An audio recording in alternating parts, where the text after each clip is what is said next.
आज today we are here in order to express our deep dismay and disappointment at the decision of the Election Commission to reduce the barring period for Himanta Biswa Sarma's campaigning from 48 hours to 24 hours.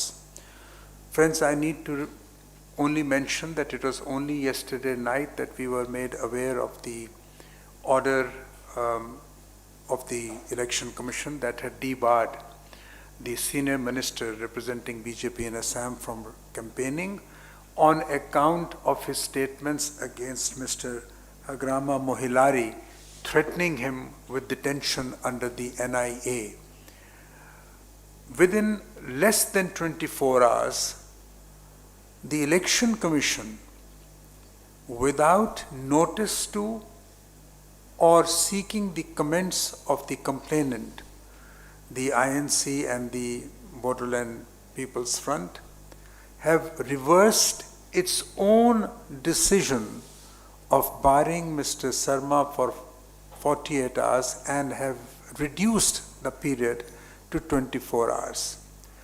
Now, this is unheard of in the annals of parliamentary history, that the chief election watchdog reverses its own decision made upon a complaint by a complainant without the courtesy of even a notice to that complainant. We are raising a much larger issue of principle here. The issue is about the sanctity, about the functioning, about the working of the chief election watchdog, whose constitutional mandate is to preserve the purity of the electoral process. The wide constitutional powers vested under Article 324 upon the Election Commission is intended to subserve a primary objective of the nation, namely to strengthen and preserve and hold in trust parliamentary democracy in this country. The Election Commission has singularly failed to discharge its obligations as far as this case is concerned, because we do not know under what circumstances the Commission was persuaded by a mere letter from Mr. Sarma. In fact, in his letter seeking reduction of the banning period, he has expressed regrets and said that he is himself a candidate, therefore his period should be reduced. Now, all these facts were known even earlier when this order was passed. There is nothing new that has been brought to the notice of the Election Commission, except for the fact that in the earlier complaint he denied the allegations. In the latest application he expressed regret. So even after he has admitted to wrongdoing, his punishment period has been reduced. This is unheard of in any judicial or quasi-judicial proceeding without notice to the complainant. So we would like to tell the nation that all is not right with the way the elections in Assam are being conducted. The manner in which the chief protector of the voters' rights has acted raises several doubts. I would like to mention just two very pertinent facts. Tomorrow, in the constituency of Mr. Hemendra Biswa Sarma, he is supposed to be holding a public meeting with the Home Minister of the country. The question that many people are asking, and we also raise from this podium, is that the reason why his barring period has been reduced? This is a very pertinent question, and I think the people of India who are wise, who are sagacious, will understand what the real reasons could have been. Again, today we have seen the Twitter invitation by Mr. Hemendra Biswa Sarma asking people to join him in a road show in favor of an AGP candidate. The invitation is at 4:12 p.m. Now, all these road shows we know are planned well in advance in elections. So did he know already that he was going to get a reprieve or going to get some kind of concession? These are very, very pertinent questions and therefore these need to be raised. मैं आप सबका धन्यवाद करता हूँ, आप Saturday शाम को यहाँ तशरीफ़ लाए हैं। एक बुनियादी बात आपसे करनी है और आपके माध्यम से देश की जनता तक पहुँचानी है। कल इलेक्शन कमीशन ने अपने फैसले में जो फैसला इंडियन नेशनल कांग्रेस और बॉर्डरलैंड पीपल्स फ्रंट की कंप्लेंट पर लिया गया था, उसमें इलेक्शन कमीशन ने ये फैसला सुनाया था कि क्योंकि जो कंप्लेंट हेमेंद्र बिस्वा शर्मा के खिलाफ की गई थी आईएनसी ने और बॉर्डरलैंड पीपल्स फ्रंट ने, उसमें तथ्य पाया गया, उसमें सब्सटेंस पाया गया, इसलिए वो मंत्री के खिलाफ 48 घंटे का बैन लगाते हैं इलेक्शनरिंग पर। आज यकायक हमको ये मालूम हुआ कि इलेक्शन कमीशन ने स्वयं से बिना कोई इंडियन नेशनल कांग्रेस को नोटिस दिए बगैर अपना फैसला बदल के जो 48 घंटे का बैन था मंत्री जी पर, उसको 24 घंटे पे तब्दील कर दिया।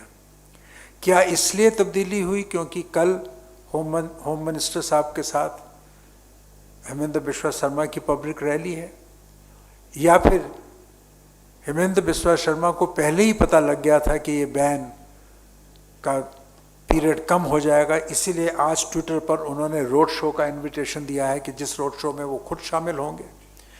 कहने का मतलब ये है कि देश की जनता आज ये जानना चाहती है कि जिस देश की मूल कदर प्रजातंत्र और लोकतंत्र के साथ जुड़ी है, उस प्रजातंत्र और लोकतंत्र को स्वस्थ रखने की जिम्मेवारी जिस इलेक्शन कमीशन पर है, क्या ये संवैधानिक संस्था अपना रोल पूरी तरह से अदा कर रही है कि नहीं? आज सवाल बुनियादी है, ये केवल एक मंत्री या एक इलेक्शन रैली या एक असेंबली कॉन्स्टिट्यूंसी का सवाल नहीं है, सवाल सिद्धांतिक है। क्या ये सिद्धांत को हम मान के चल रहे हैं कि प्योरिटी ऑफ इलेक्टोरल प्रोसेस हमारे लोकतंत्र के लिए एक अनिवार्य कंडीशन है? और अगर ये बात सही है तो क्या इलेक्शन कमीशन का ये जो ऑर्डर है जिसका मैंने जिक्र किया, वो इलेक्शन कमीशन की मर्यादा को कायम रखता है या नहीं? और अगर इलेक्शन कमीशन चूक कर रही है तो क्यों चूक कर रही है? क्या सरकार के दबाव के तहत चूक कर रही है? क्या कारण है? देश की जनता को यह बात जानने का अधिकार है। और इंडियन नेशनल कांग्रेस पार्टी, जिसने सदा देश के डेमोक्रेटिक प्रोसेस को बहाल रखने के लिए, मजबूत रखने के लिए, सुदृढ़ रखने के लिए काम किया है, आज आपके माध्यम से ये सवाल इलेक्शन कमीशन से कर रही है।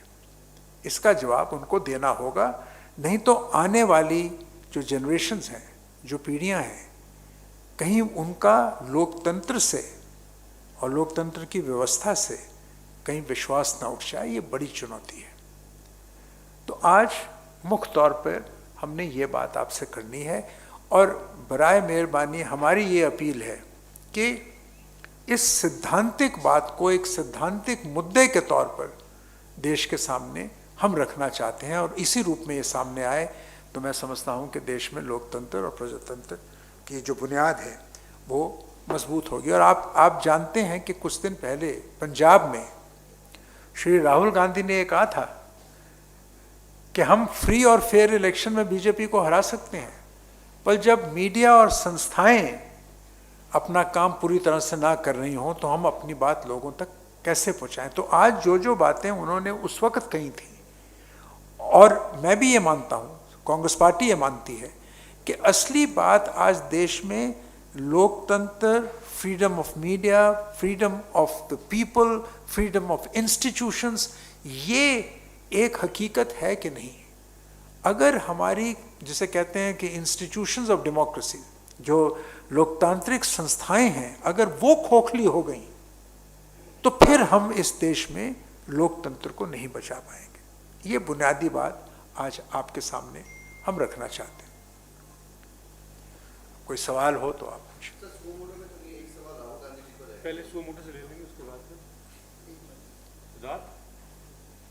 सर, आप लोगों की एक बात लगती है, इलेक्शन कमीशन में आप सवाल उठा रहे थे, क्या बीजेपी ने जब इलेक्शन कमीशन में फैसला सुनाया तो बीजेपी के नाम ने कहा हम कोर्ट जाएंगे, क्या आप लोग भी इस फैसले को लेकर आगे जो रास्ते आप सामने विकल्प हैं उनका इस्तेमाल करेंगे? सॉरी, आप इसके बाद इलेक्शन कमीशन ने जो फैसला लिया है, आप सवाल सिर्फ उसकी मोरालिटी पे ही उठा रहे हैं, लेकिन क्या इसकी कोई, आप लॉ मिनिस्टर भी है, कोई लीगैलिटी भी इसकी बनती है क्या?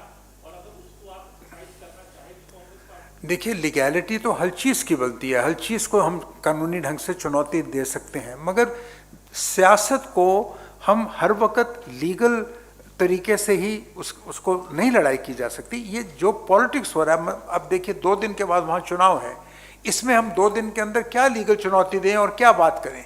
सवाल तो था इलेक्टोरल प्रोसेस की प्योरिटी रखने के लिए जिस आदमी पर कार्रवाई इलेक्शन कमीशन ने की थी, क्या कोई ऐसी बात सामने आई है जिससे केवल 48 घंटे का बैन को फिर कम कर दिया जाए। इनफैक्ट हमने 5 प्रार्थनाएं की थी इलेक्शन कमीशन में। हमने इलेक्शन कमीशन को कहा था, एक तो आप FIR दर्ज करिए कि जो जैसी स्टेटमेंट दी गई है। एक हमने कहा था कि आप बीजेपी पर सेक्शन 16A के तहत एक्शन लीजिए, डिबारिंग का। एक हमने कहा था कि इनके चुनाव को कैंसिल करिए। एक हमने कहा था कि सारी रिमेनिंग पीरियड ऑफ कैंपेनिंग के लिए इन पर पाबंदी लगाइए। इनमें से कोई भी बात ना मानकर केवल 48 घंटे की पाबंदी लगाई, उस 48 घंटे को भी 24 घंटे में कन्वर्ट कर दिया। यानी कौन सी ऐसा पहाड़ टूट जाता अगर 48 घंटे शर्मा जी कैंपेन ना करते। कम से कम लोगों की आस्थाएं तो बनी रहती। आज देश की संवैधानिक संस्थाओं में आस्थाएं कायम रखने की लड़ाई चल रही है, जिसकी बात सोनिया गांधी, राहुल गांधी, कांग्रेस पार्टी बार बार कर रहे हैं।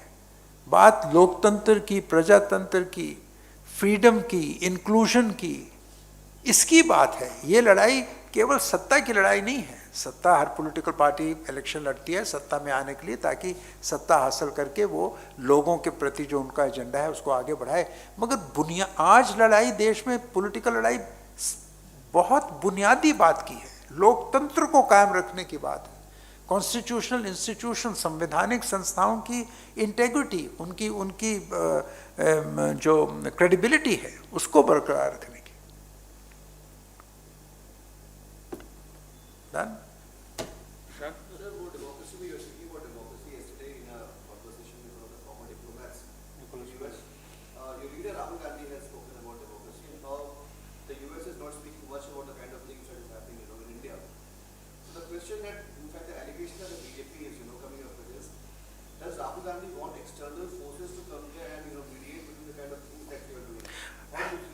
Well, BJP is a past master in twisting everything.